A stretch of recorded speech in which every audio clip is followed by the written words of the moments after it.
Rob Van Engen. I am associate professor here in the School of Divinity. I have an undergrad degree in pastoral leadership from Liberty University. My master's is from Cornerstone University, or Grand Rapids Theological Seminary at Cornerstone University. And then my PhD is in organizational leadership from Regent University, which is in Virginia Beach. I was born and raised in Michigan and attended high school there, graduated from a public high school. Played sports, ran track and played football, which brought me to Liberty because I could play football and become a pastor at the school. So that's the reason I came to Liberty and got my undergrad degree from here. And became a believer when I was at a young age, and knew that later in life, my teenage years, knew that I wanted to be in ministry of some kind.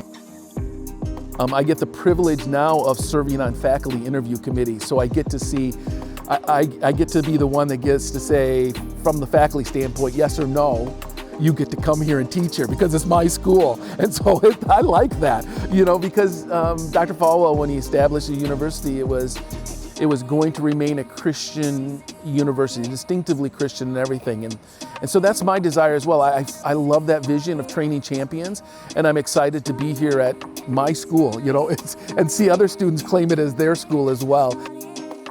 The best part of the whole university are the students. I mean, I get to be around students, college-age students for all the time, and so it's like, I get to do that, that we get to be around students on a regular basis and just get to share their life and learn from them and teach them and those type of things. So this to me is like heaven on earth.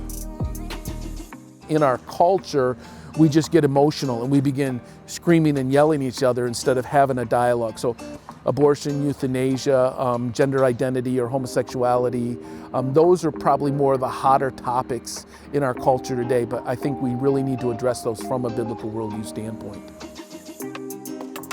Well, it's important to address them from a biblical worldview because I don't know how many students, we have students from all different varieties of backgrounds, so they don't really know the biblical worldview on that. And so addressing them from a biblical worldview allows them to engage the culture with the Bible and to be able to not only address the issues from a biblical perspective, but also from a knowledge perspective, so that they're not just going in, okay, the Bible says this, but specifically how the Bible addresses that and how to love people in the midst of their struggles with those things. And so I think in our classes we talk about the idea of tolerance, and that idea of traditional tolerance or disagreeing with opinions has changed through the years and is changing, where now if we don't accept the behavior, if we don't accept the beliefs of somebody who has a different viewpoint than us, then we're considered intolerant. And so I think it's important for us to be able to disagree, to have a dialogue, but to be able to present that from a biblical worldview. And I think that's what our classes kind of challenge us to do.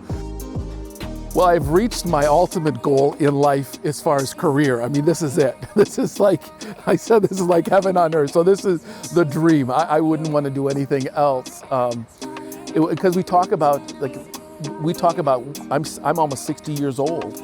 And it's like, when do we retire? And I don't want to retire. And students say, you're 60 years old. I say, yeah, I'll be 60 this year. They're like, there's no way you're 60, which is kind of nice, because if I can keep that young, sort of attitude, that young look, I don't know how to keep a young look, but if I can keep that young look, then I hopefully can teach a little longer. My goal is to teach, I don't know, until I'm 70 years old, if I can pass the muster. I consider golf a ministry, and I have several guys that are on the golf course that I get to speak into their lives. There's some that are believers, but there's others that aren't, and they come up to and talk to me, so I get to talk about life things with them. They're unbelievers. They cuss and swear, which is like, yes, they're true. They truly don't know Jesus. I get to share, you get to be in life with them.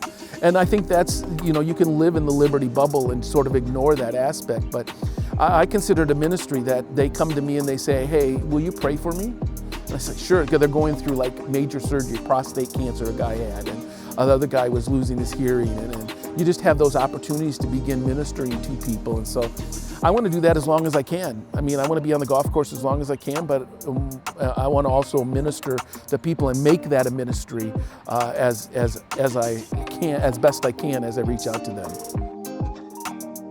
Dr. Falwell, when he established the vision, it was always that the School of Divinity, the School of Religion would be the rudder that sort of steers the big vessel. And I think you see sort of that coming back to the School of Divinity being sort of that rudder and keeping us on track. And I know most of the guys in the School of Divinity, most of the professors, all of the leadership support that idea of having us as the foundation for the belief system and making sure that belief system is solid and stays on track. Because that's where most of the other universities, other schools have gone. They started out with a religious basis, a biblical worldview basis, and then turned to sort of a liberal bastion.